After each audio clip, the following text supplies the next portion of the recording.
Hello and welcome to the Squeaky Bum Time Podcast with Mike and Laurent. It is Tuesday, March 8th. In this episode, we don't kill rival fans. In this episode, Arsenal solidify, Liverpool ride their luck, and Spurs have a laugher, which is nice. But on the other side of a laugher. Yeah, but first, Mike, this is my day. How do you experience Manchester derbies? Talk about me. I watched this one in passing. I had the in-laws in town, so I wasn't super glued to it. But my father-in-law was like, "Is this the Manchester City versus?" I'm like, "Yeah." How the fuck did you know that? Maybe he listens to the show. Hey, Rich. But Man City playing Man United. Yeah. He was like, "Oh, that's the big game, right?" I'm like, yeah. So I kind of was in and out or whatever, but I watched the highlights and from what I could glean, right, it was first of all, we'll get into the whole Ronaldo, where was he thing. Where in the world is Cristiano Ronaldo? It wouldn't have made a difference. It wouldn't have, but it speaks to a much deeper schism and trouble at United's door. But anyway, it's a little bit of juice missing. City from the were game, the City that I expected them to be against Everton a week ago, right? Which, by the way, we didn't really talk about. Scary. They were good. Wait, so let's just for 2 seconds. Man City lose to Tottenham twice and then struggle with Everton. And Tottenham beat you guys twice and then crush Everton. We had been playing badly. We're champions now. And these are the rules of the transitive property. But I just thought that United bumbly in their own way. I mean, they had the goal to get right back, but right from the jump, it wasn't a matter of if City was going to win, it was going to be by how much. I didn't experience it that way. Okay. I did say, oh, City need a goal early, and they got that goal early. And I was but again, classic United disaster. Just bad defending as usual. Lindelof jumping out, not affecting the play, and then just De Bruyne being like, oh, look at all this big space. Now, the thing that was interesting was United did not play Cristiano. He's just not there. Edinson Cavani apparently doesn't want to be there and doesn't want to play. He's hurt, whatever. There's a lot of backroom stuff going on. That's the drama. But in the field, the thing that was weird was Pogba and Fernandes played up top as the two. Mm-hmm. And the wingers were Elanga and Sancho. So at first, the first 20 minutes, City were like, okay, we got our goal. What the fuck are you guys doing? Because we'll figure it out, but this is weird. So what was happening was I think City had the instruction to sit back because of the pace. They were afraid to get hit on the counter. So Stones and Laporte were probably 5 yards too deep. And so Fernandes and Pogba were kind of in the 10 spaces causing problems. And City were like, what the fuck is going on? The first 20 minutes, Pep's going nuts like, what? Just move up. What are you doing? Then sort of things settled down. In the last 10 minutes of the first half, everything was fine. Okay. Second half is really where the disaster happens. Now, I will say this, and I think I said it on the show before. United have not played longer than a half of good football since Rangnick came in. They've had moments. They've had 20 minutes. They'd have half an hour. They've had 20 minutes here. They have 20 minutes there. Under Ole, it was always after they were losing, and he just like, come on, boys, go be Man United. That was literally his coaching. And they were like, oh, all right, let's do that. But this is now, they just can't seem to sustain the pressing, the whatever they were really pressing. United figured out. The second half of this game was pathetic. Liverpool against Ole level. Ole's for 20 minutes. The last 25 minutes of the game, United gave up. They only had 8% possession. They literally gave up. Yeah.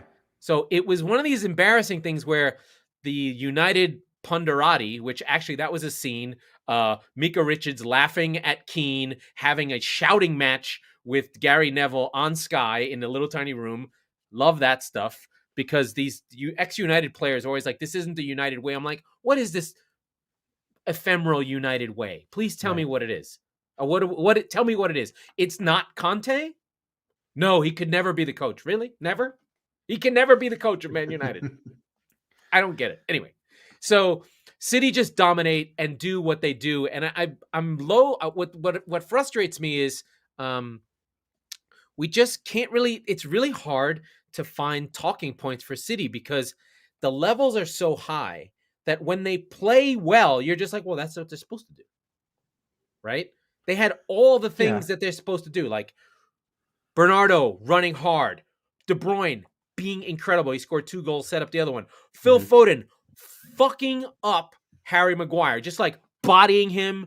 He bodied Wan-Bissaka for one of the goals. The guy weighs 140 pounds. He gets it. Like, City just did all the City stuff that if they play this way, which is the narrative is that they always play this way, which what you just said is true. They don't always play this way.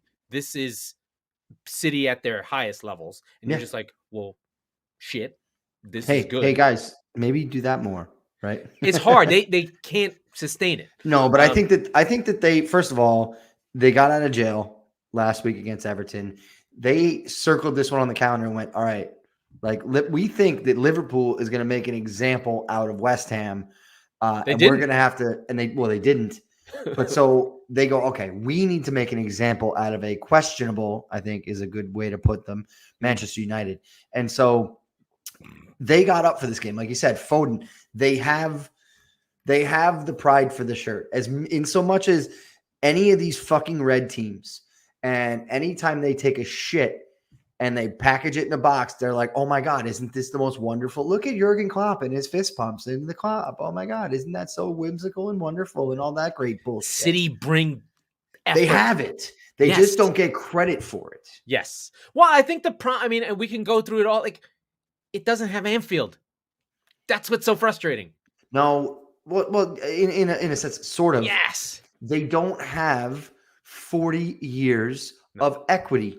That's all it is. The City fans were in good voice. They did a full stadium Poznan. That's how disrespectful they were to Steven United. So the Poznan, for those who don't know, all the fans link arms, turn around, and jump up and down.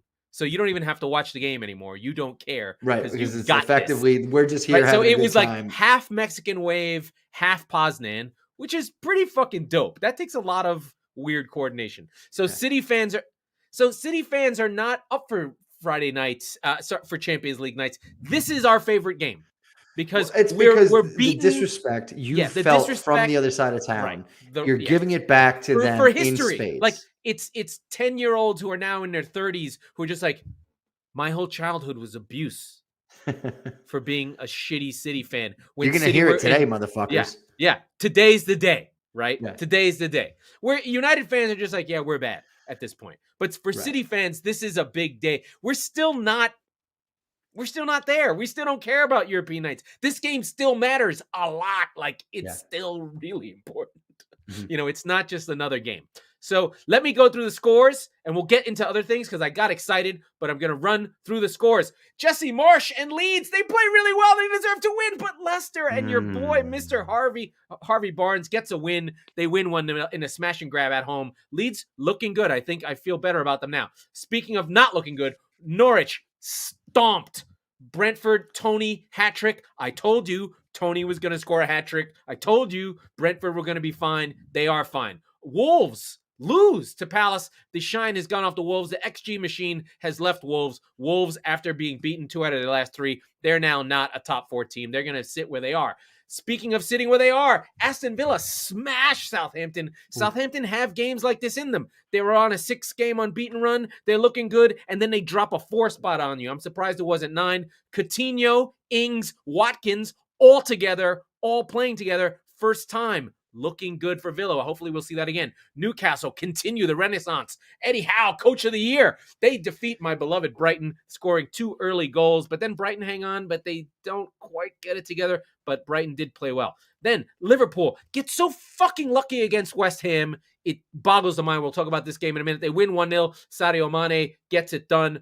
There were 2 gaping chances. One from Fornals, one from Lanzini. This game should have been a draw at a minimum. Arsenal win 3-2 versus Watford. It's not as close as that scoreline would suggest. City 4-1. And your beloved Tottenham Hotspur smash Everton. And I think that that performance, that puts Everton in trouble and Frank Lampard on the hot seat. Yeah, they've been in trouble. I think Frank Lampard should feel some heat under his ass. As listen, Harry Kane did Harry Kane things. He was Dejan really Kulusevski was really phenomenal today. Really good. Really good. But Everton being bad was the headline in this game. They were bad. Okay.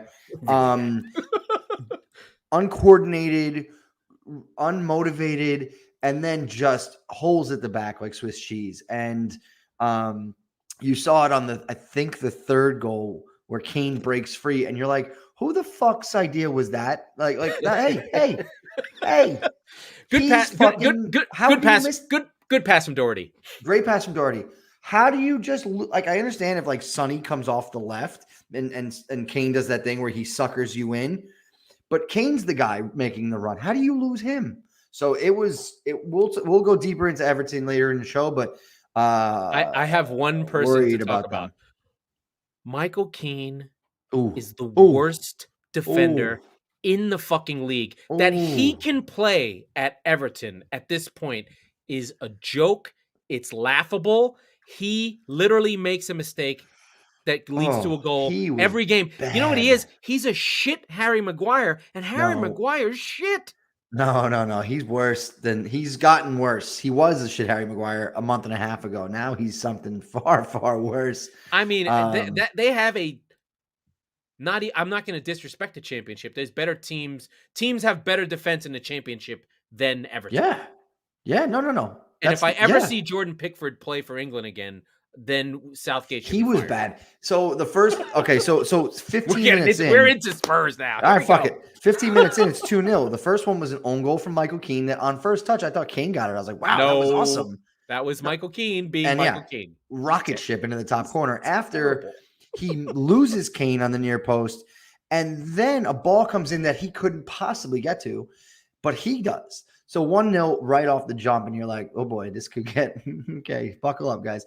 And then the second goal, again, it's Son's away.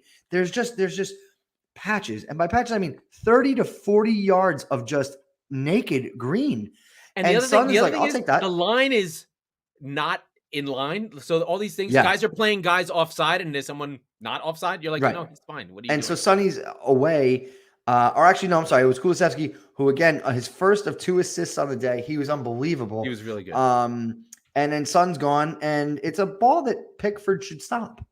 So, and then I already talked about the third one with Kane, where how do you, again, I understand if you lose Son because he's coming off the wing or whatever. Harry Kane literally ran right through the middle of the goddamn field. Like literally 3 yards in a cloud of dust. And then the whole secondary was like, no, just kidding. The other thing I noticed, and this is never going to give credit. They'll never give credit to this, and they don't, because narrative is too hard to deal with. All those goals like built out from the back, all of them, as though it's Manchester City. Now it's built out from the back with a long ball into Kane. So they'll play, get it back to Lloris, and then he'll hoof it to Kane with the runners running off him. So it was really good. But it looked like Leeds out there. That's how bad the defense at Everton. Well, hey, I mean, aggregate in the last 2 games, Spurs are 9-0, right? Yeah. Against Leeds and Everton, who, may I remind you, and maybe this will take us into the relegation conversation, 16-17, and not looking good, right? So Leeds, you mentioned, I think that they had to part ways with Bielsa. I think they might have at the right time. There's still time to pull out of this. They should have beat Leicester, for sure. Yes, but I'm worried for them. I think that they're in a better spot than Everton, despite the fact that Everton has 2 games still in hand. But I don't know. Yeah, I'm scared for them. The relegation fight is.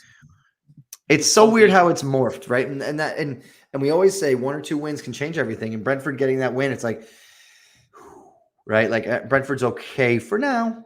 Yeah. For now. Let's go through that top list though. Let's just make sure we have everything clear and set the stage. Yeah. What I kept thinking about, so Liverpool gets their win 1-0 at home versus West Ham. West Ham were really good. They should be proud of themselves. They did not have Declan Rice, and they really should have got something out of that game. Yep. Liverpool know it. They cheered like it was a big win. And then I go to the City game. I'm not going to go through it again, but all I kept thinking in the back half of the game is pour it on. Goal difference is going to matter. Goal difference. Absolutely. And so that's why I thought they would put 7 past Everton last week, but they're going to. When they feel apathy, and this is what I saw out of Everton today, when they sense apathy, They are sharks with blood in the water, and they're just going to go and go and go. You know why? Pep has no chill. He is ruthless. Yes. He will shove your heart through your ass and then show it to your mother. And it's gonna be bad. There's gonna be some teams that are just someone is gonna hurt feelings. Someone is gonna catch a body from City really soon. Yeah. And we're talking like 6 or 7. Grealish played. Everybody played really well. It was a really good performance by City. Grealish was good, and City was and it could be Burnley. It could be Burnley. So we've got that in place. So that we're still 6 points. Liverpool with the game in hand, still on the charge to that big game, April 10th, when the worlds will collide. The Super Classico, the good versus evil, the biggest game in the world. They have taken the mantle from Ronaldo's Real and Messi's Barca. I think City Liverpool is now the biggest game in the world. If you can find a better game, let me know. But that is now the game in the world. So if you're new to this game and you're just following us along and you want to find and see the highest level football you can watch, mark your calendar, April 10th. We've got 32 days to come up with like a good name for this derby. Yeah, we do. Up with it. We should probably talk about the Chelsea game. Pool. Yeah, the Chelsea-Burnley game. First half, Burnley were really good. They were hanging in. And then Chelsea was like, "You're Burnley, fuck off," and they just stomped them. I don't think Lukaku will ever play again. I think he's had enough. I didn't see much from Burnley. This was kind of disappointing. I thought the second half was laughable. They didn't really get close. Havertz was good. We've been talking about Havertz a little bit. He's really coming into his own this season. Yeah, I think that front three, the Havertz, Pulisic, Mount group, that's a good group.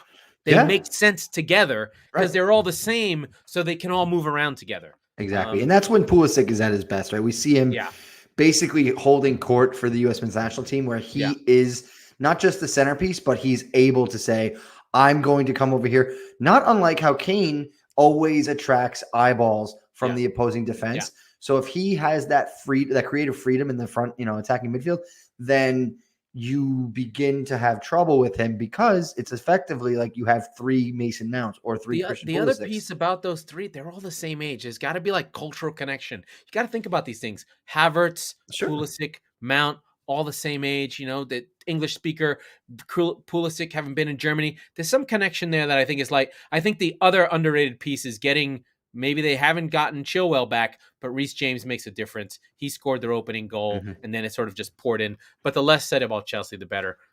They're locked onto their spot.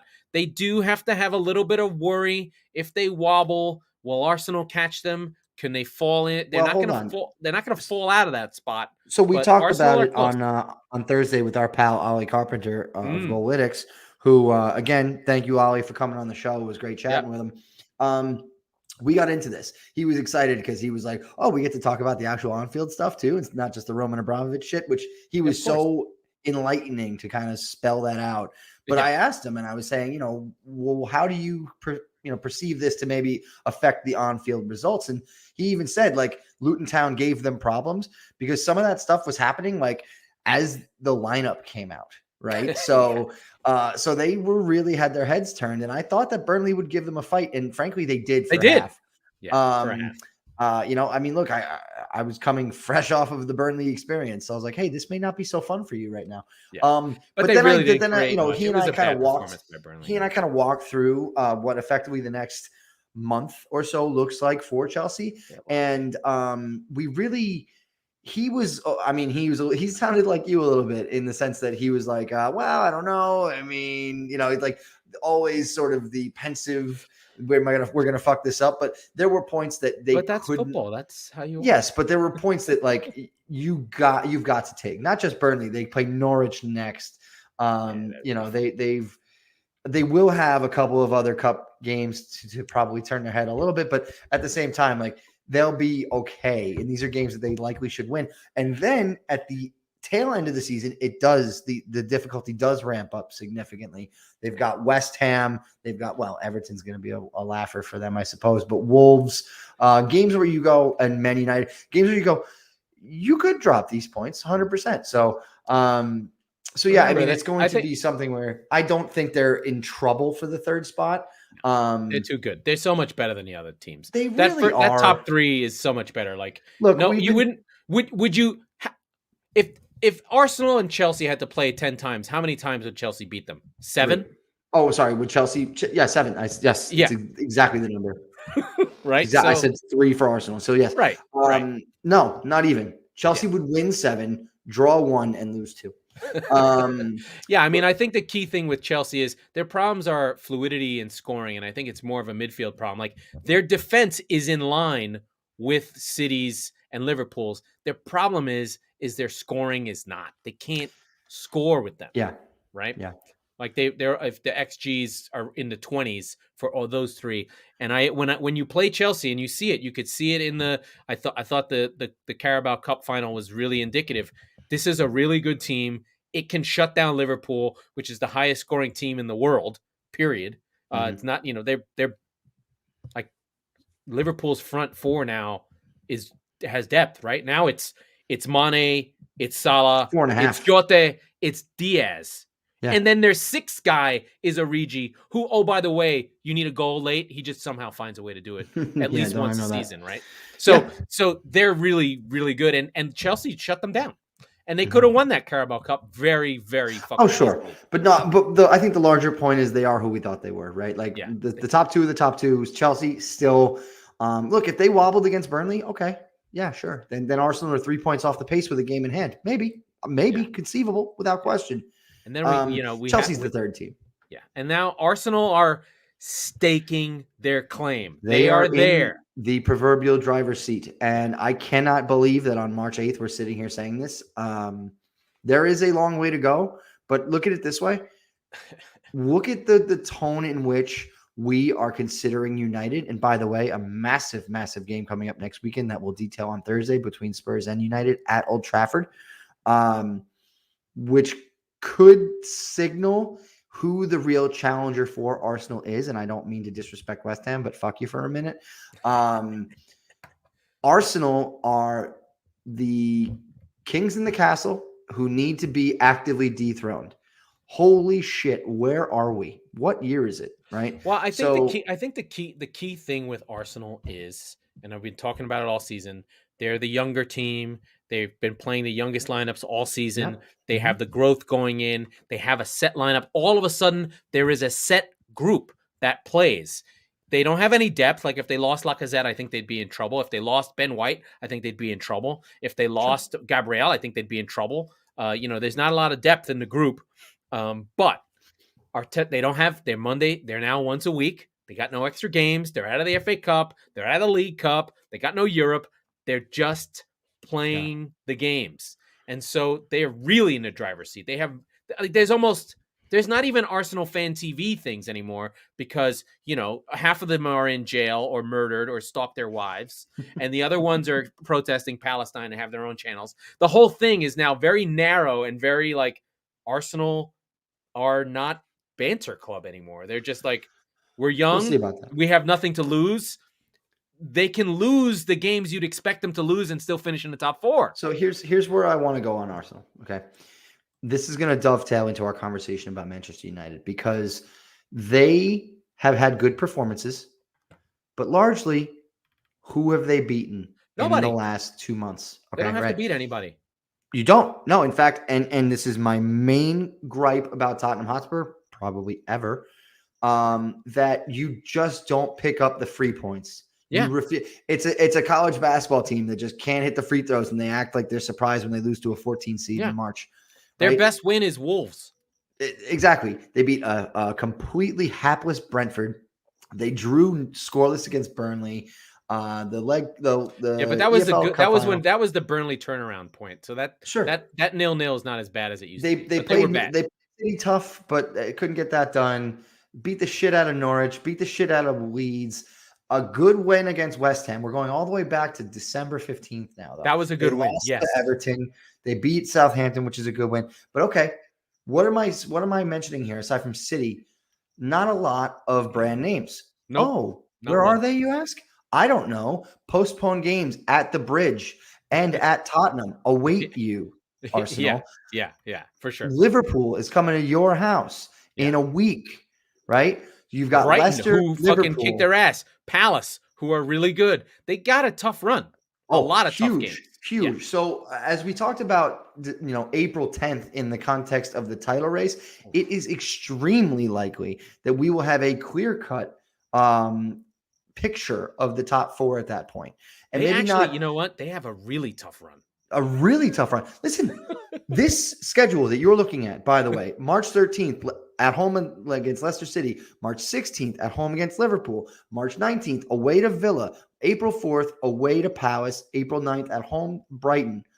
5 games in a row, all difficult opponents, does not include playing away to Chelsea and playing away to Tottenham, your two biggest rivals who are in and around the title, the top 4 race with you.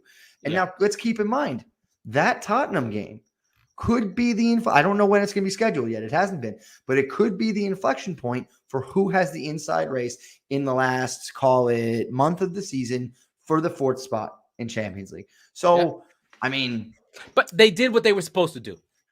Oh, no, absolutely. And full marks to them for going out and getting those points. Yeah. But the rubber's going to meet in the road, and we'll find out who Arsenal really are. We've been kissing their ass for about a month and a half, and I'm not enjoying it. But we're about to find out before we go, when Ole got fired from United, we looked at the schedule and literally marked the City game as the game. Yep. I think you and I both were like, they could get every single point here. How many points the math on offer? There were 48 points on offer, and United got the fucking Connecticut compromise of 30 points. We did mix it into the show. I made it. So out of 16 games. Yeah. So that's almost half the schedule. It's about 45%. It's about 3/5. It's about 40% of the schedule. And so they got 60% of the points from that stretch. Yeah. That's not good. Yeah, it needed to be 38. Yeah. Because they got too many draws, only 2 losses. But they were not name brand losses. Like they're gonna look at their season when they missed the top 4 by 4 points and be like, we dropped 4 points to Watford and they're going down. Mm-hmm. Yeah. And now lucky for them that not 1, not 2, not 3, but 4 teams around them have all shit the bed almost equally, with the exception of Arsenal, who shit the bed early on and have surged now, right? So the thing is with United, to me, is just like there's no there. There's nothing for them to hang their hat on. Like there's nothing that says, oh, there's this young player who's gonna pick them up. There's no like, oh, but they're playing well, they're just not getting results. There's nothing there. Well, they put all their eggs in a 37-year-old basket. Yeah. And kind of in a weird way, doesn't want to be there. They're gonna play you guys on Saturday, and then Liverpool away. By the way, they could get destroyed by Liverpool badly. Oh, wow. That could get really, really graphic. At Anfield, that's gonna be a mauling. That could get graphic. Oh dear. And then they have Chelsea towards the end. That's gonna go real. They have a tough run. By the way, Crystal Palace is just there to fuck everyone's season up. They really are. They're sitting in the top half of the table right now. You know, they're fucking good. I mean, there's 5 teams on 33 points, 4 teams on 33 points. But like, I mean, it's a good. Those middle teams, like you don't want to fuck with Villa. It's funny because like there's really nothing. There's nothing at stake between Brighton and Southampton that spans 9th through 13th. But I would argue they're having the most fun this season. Who, Southampton or Brighton? I don't know. Anybody in that stretch. They're like, hey, man, we're not going down. Let's just fuck people up. Oh, yeah, that group? Lose? Oh, the fun group? The fun bunch? What do we have to lose? Oh, nothing? Oh, okay. And by the way, Newcastle just joined that party. They're now in the fun party.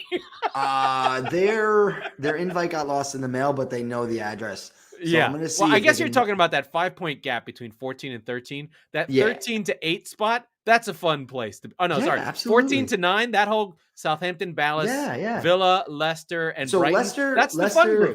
That's the fun bunch. Leicester, if you put it in high school party terms, Leicester, the older brother that bought the booze that's just like high in his room, hates being there. Yeah. Because he's got an ankle bracelet on house arrest and he can't go anywhere. Aston Villa are like the virgins who are like just trying to make out with a chick for the first time. I feel like they're the Chiefs. It's kind of got a hockey team vibe about that group. Like the Charlestown Chiefs? Yeah. Okay. See, I get that vibe. Well, all right. So to go back to the metaphor, right? Crystal Palace are like the kid who has like the drugs his older sister gave him and is like, yo, guys, Crystal Palace are burners. Yeah, but they're like, hey, I haven't tried these yet. You guys want to fuck around with them and see what happens? Yeah, they're like McLovin. Southampton brought a gun to the party for no reason and ended up shooting themselves in the foot. Yeah. They get weird. They're the guys who like tell you weird stories about hurting animals. You're like, that's fucking weird, dude. Yeah, man. Like, what do you mean? Stop doing that. Stop doing that. Why do you have fucking snuff films? Right? Because they get blown out once in a while. You're like, whoa, God. That was fucking intense. Why did you guys just give up 9 goals? Wolves has their parents' car, but they drive drunk and crash it. Yeah. And that's basically all the kids at the party, right? Like, it's what about Villa? What's Villa up to? Villa's like the virgin. They're like, hey, can I grab some boob tonight? Like they're like, I don't know that I think that Gerard being super intense thing. There's something there with like he's like the guy who's just like drinking for the first time. I guess a virgin. I guess that's what I mean. Yeah, they're Michael Cera in Superbad, not Jonah Hill, right? So that mid-table group, I like that group. I don't know where Brighton fits in. They're kind of over it. They're like 5th year senior, like. Yeah, man. I know. I got left back again. Yeah. I kind of like them. Anyway, we haven't got the foreign exchange student who's not in there. We haven't found that character in the show. Maybe that's Wolves. That's Newcastle. No, with the new owner. Yeah, but they're not there yet. They're not there yet. Yeah, no. I do like where they are. So that group is there, and then there's that relegation battle that we keep talking about. I do like the Jesse Marsch thing. That has gone well. That's exciting. They seem to be playing well. But wait, hold on. Leeds don't just get a pass because they have Jesse Marsch now, and we want them to do well because we want him to do well. If Jesse Marsch gets relegated with Leeds, that he stays with them.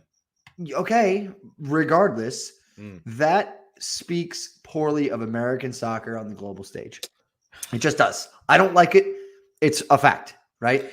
They'll go, oh, that stupid Yank brought us down, right? And I'm not saying it's even fair or true. Here's what the facts are, right? They have 27 games played. They have 23 points. But in this context of this battle, they lose the tiebreaker to literally every team other than Norwich. They have a minus 32 goal difference. That's not going to get dramatically better. If they can get it to minus 30 by the end of the season, that means they'll probably stay up because they'll probably have enough points. But if it comes down to the tiebreaker between, frankly, Brentford, Leeds, Everton, and Burnley, they are not in the driver's seat on that front. So that's the thing that scares me about them. I want them to do well. I want Marsch to keep them up. Die? What the fuck happened to that dude? Yeah, he's just sitting there at every game. He looks perfectly fucking healthy to me. I'm kidding. I don't know what the hell I'm talking about. But let's see. They've got Villa, Norwich, Wolves, Southampton, Watford. They still have people in their group to play. Like, they've got to beat fucking Norwich. They've got to beat Watford. That's 2 wins right there. And then hope that they can. The body you were talking about is City.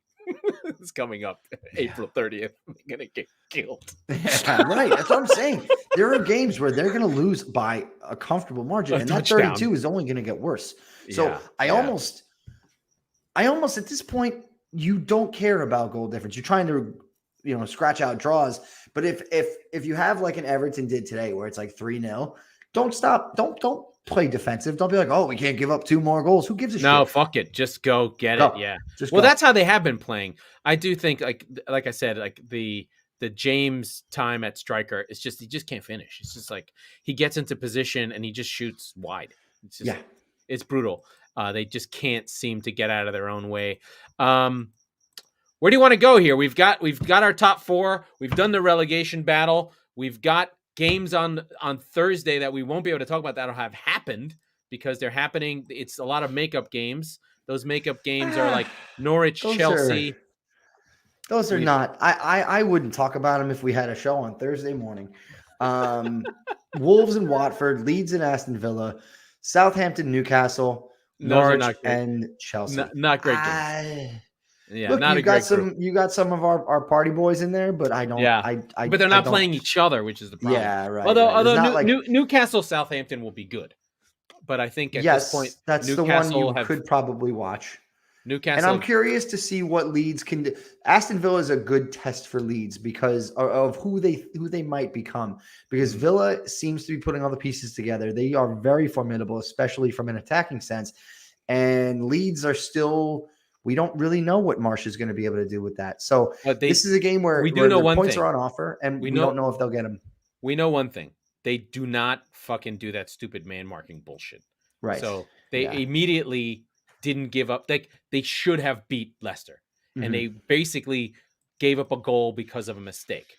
And it was less than their normal mistakes because they've been giving up threes, but they only gave up one, which was nice for them. I think the Champions League comes back tomorrow. Week. Today. Yeah, you play. So these are games where you're like, there's Liverpool at home up 2-0 against Inter. What do we think is going to happen there? Man City at home up 5-0. Speaking of bodies, there might be one on the ground in the Etihad on Wednesday.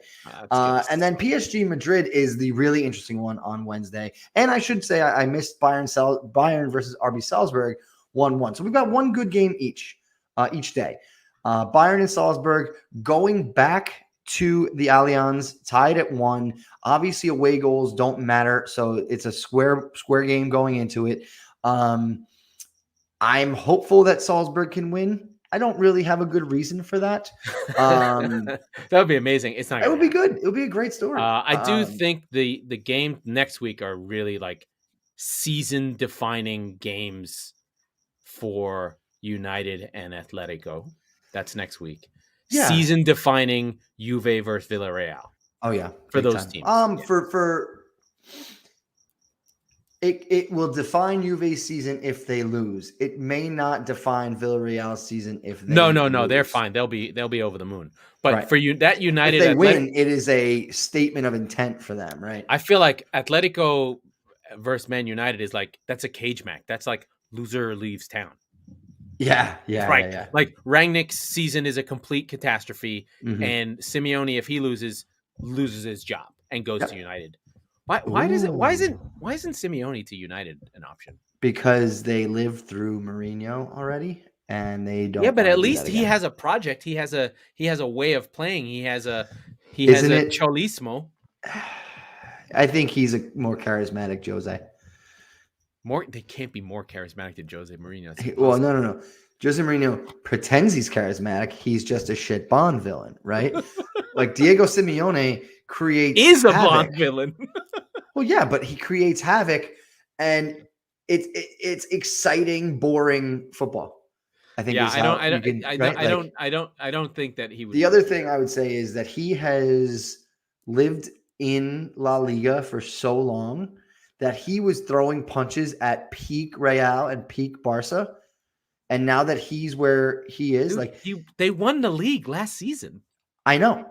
Yeah. What I'm saying though is like, I think he would struggle with the move to the Premier League because he has been swimming. He swam with sharks for years. Yeah, but he plays Premier League football already in La Liga. Yeah, he plays Burnley Premier League football though. Like I what I'm saying is in the age of, we talked about it earlier in the season. Is it over? Yeah. That's what I mean. Like, over, yeah. Yeah, there's so many attacking teams. They're going to get got. They'll smoke a couple of teams on the counter, absolutely, because they're a very, very, very good Burnley. But I don't know that I want that back in the league in bigger numbers, especially at a club like United. Yeah. And additionally, I don't know how many players would throw a hissy fit on United. So you think they're discombobulated now. Simeone comes in. He's got the gravitas. It's akin to Gerrard walking in the Villa room. Like, I'm fucking Diego Simeone. I can show you the way. You know what's funny? And it would never happen. United need Gerrard to be their manager. Ooh. They need that. Chills. If there was I did too. If like a young, really into it, won in Scotland. He's basically Alex Ferguson. He went to Scotland and won. So it's like alternate reality. Right. Like if he could be the United manager, he's actually what they need, right? Like Arteta, those types, those from the club to the, you know what I mean? Like really into it, really intense, really cares, won't take shit from the fans, in charge, just like, I'm here, this is happening, I'm young, I get this, right? Like, I don't think United, for all those pundits that they have everywhere, none of them are good managers. Like, Sir Alex didn't create good managers. You have to have it. Like, maybe it was gonna be Giggs, and he ended up, I think he's in jail. I think he did some raping. Yeah, I don't know. He was being groomed, and I think he was maybe grooming and then he was himself. grooming other people. Yeah. Ooh, I don't know. I don't even know what happened. I don't either. I don't want to know either. Yeah, I mean, we talked before the show whether we should talk about the violence in Mexico, and it's so bad that we can't even talk about it. Well, listen, we like to keep the show light and have a good time with it, but like there's a war, and then there's like 18 people died. This is just grotesque. getting beaten in a stadium in Mexico. Think about this, right? Like, there's such a culture for this that you go to a football match and you are intending to inflict bodily harm on somebody. I'm not going to say that I haven't felt that way at Rangers Islanders games. I'm not going to say that I haven't felt that way at Yankees Red Sox games. We just don't have it in this country. It's just not a concept. No, what we have is rules and fucking police is what we have. Okay? So that's one. But two, but we don't organize it out of the stadium. But that's exactly it, right? Like in so much as like it's so old American, like 80s, like, hey man, you want to step outside? It's like, no. We're all gonna step outside, and then we're gonna just do it inside too, right? Yeah, it was really bad. It's 18 people. If you don't know, it's Atlas versus Cuartera. I don't know the name of the team, but I picked it up late on Sunday or Saturday, and I was just like, this is the worst thing I've ever. It's the worst I've seen. It's like taking the Bomba. It's like taking River versus Boca, and then just not having police. Yeah, right. And that's kind of where I'd like to draw the attention. Like, the acts of these people is grotesque to the sense that I would recommend you don't watch it and read as little about it as possible. It's bad. It is horrifying, right? It's sorry. In terms of Premier League people, if you know, it's not Hillsborough in terms of the brutality of those people dying. It's more like Heysel, where people got crushed in the Juve fans and there was more fighting. It's just bad. It's like, and there's but it's not even like a stadium disaster. It's just fighting. No, it's a humanity disaster, which for me is worse. Again, like you said, the sheer numbers aren't worse, and it's not a dick measuring contest, but in the manner in which this was carried out, this is homicides. Yes, this is bare-handed homicides. Yes, and I just want to stress that is the most jarring idea. Yeah, for fans of any club, any sport, any team. Yeah, to have. Listen, there's fights. You go to the game, there's drunk people. You get punched in the face, and that's fine. I get it. Whatever. There wasn't even so much as like. Usually, to put it into context in the U.S., specifically in the NFL, right? You see a fat guy start yelling shit at a guy with another team's jersey, and they get into it from a few rows away. The guy climbs up a few rows, punches him in the face. What does everybody else do right now? They take out their cell phones and they record it, whatever. Show up. Well, and then they get involved or whatever. But there's always 15 different camera angles of it, right? Everybody it was like literally somebody hit somebody. It was magnifying the order in which I can't stress enough how horrible this all was, because it was literally everyone simultaneously looked at it as an invitation to cause significant bodily harm to people. And where you find, like, I've been in scraps and whatever. I'm not, oh, cool, Mike, you fucking get in a fight, asshole. No, but like the point is, like, at some level, they're like, when you get into that primal state, all sense leaves your body, but at some point it does have to return. And that's the thing that is just, it makes my stomach turn. It's gotta be a level of drunkenness beyond comprehension. Yeah, but okay, sure. But even still, at some point, like the idea of mercy to whoever was being beaten, trampled, dragged, whatever, yeah, it's never the ever occurred. The worst anybody. footage is literally people stripped naked and then getting stomped while lifeless.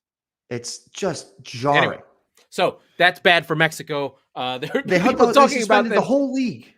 Did they? Yes. Oh, good. That's what should happen. I agree completely. I'm but not, like now it's just like, oh, MLS and Liga MX should mix together. No, they shouldn't. No, they fucking shouldn't. Never. Dude, please don't. I went to an Orlando City game a couple months ago, and it's extremely, and this is how MLS positions itself, right or wrong.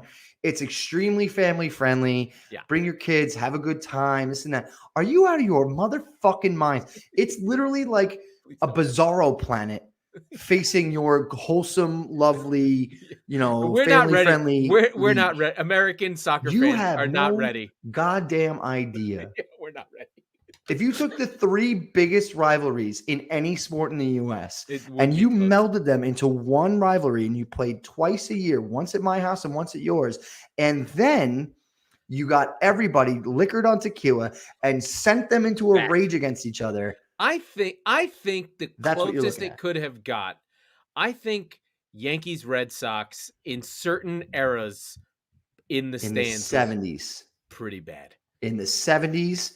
And in the I think American sports, we had it. We had a heavy drinking and fighting at ball games. I mean, Bruins in the stands against the Rangers and the Rangers. I mean, and the Malice at the Palace with the NBA. We had that stuff, but we made sure because of capitalism that shit doesn't happen.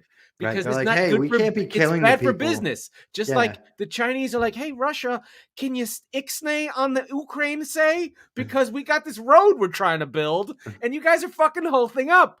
We'll support you. Will you stop killing these fucking Ukrainians? This is a bad idea. It's bad for business. Don't do this. Anyway, so everybody doesn't want. That's why like capitalism is the best because it's just like whoa. Can you not kill the people? Don't step on our profits, please. Please. Step over there. Yeah. Take it easy. Yeah. Mind the green arrow going up. It's all good to abuse people and workers and and break unions. That's fine. But when the war is with white people, just not with the white people. No wars with Europe. Just please don't do this. These are not people we want to get involved in. So we went to Mexico. We got the war. The Premier League is not a war. It is not a problem. War of attrition. I do hate Liverpool fans, but I don't want to fight them. And I like to talk about their teams here's the with thing. them. I would like to fight them, but at some fucking point, after we punched each other in the face a few times, I'd be like, all right, that's enough of that. I got it out of my system. I wouldn't stomp on their fucking heads. I wouldn't drag their lifeless bodies down, or I would hope vice versa, right? I know some people who I fucking hate who have Liverpool fan stickers, tattoos, whatever. In fact, I saw one of the people driving down my street with an Anfield Road license plate on the front and a YNWA fucking decal on the back. And I went, I hope a pole falls through that guy's ceiling of his fucking car right now. What are you doing in Orlando? That's a transient city. But I didn't actually mean the part about the pole. Would it have been funny? Yeah, a little bit. But look, I don't want these people to actually physically cease to exist. I want them to be out of my. I prefer not to look at them. I think they bring down the property value. But I would rather that Lanzini goal go in than any of them die. Honestly, fucking Lanzini. Yeah, right. What are you doing, goddamn Argentinian? We have gone off the rails on the episode. That's what's good about this show. Sometimes things go nutty. We talked about all the games. We talked about games that are coming. We talked about the Champions League. We talked about violence in Mexico. We talked anti-war. We are ready for anything. Write things in the comments. I'm going to end the show. That was the Squeaky Bum Time Podcast with Mike Salerno and Laurent Cortines. We are the football wing of the Chop Sports Network, but we are not the attack wing of the Chop Sports Network. We record on Tuesdays and Fridays, so be sure to subscribe wherever you get your podcast so you never miss an episode. And if you're listening on Apple or anything else, please write and review the show so that we don't have to come and beat you up or hit you with a pipe or invade your country. We might invade your country if there are Chinese troops on. Oh my God.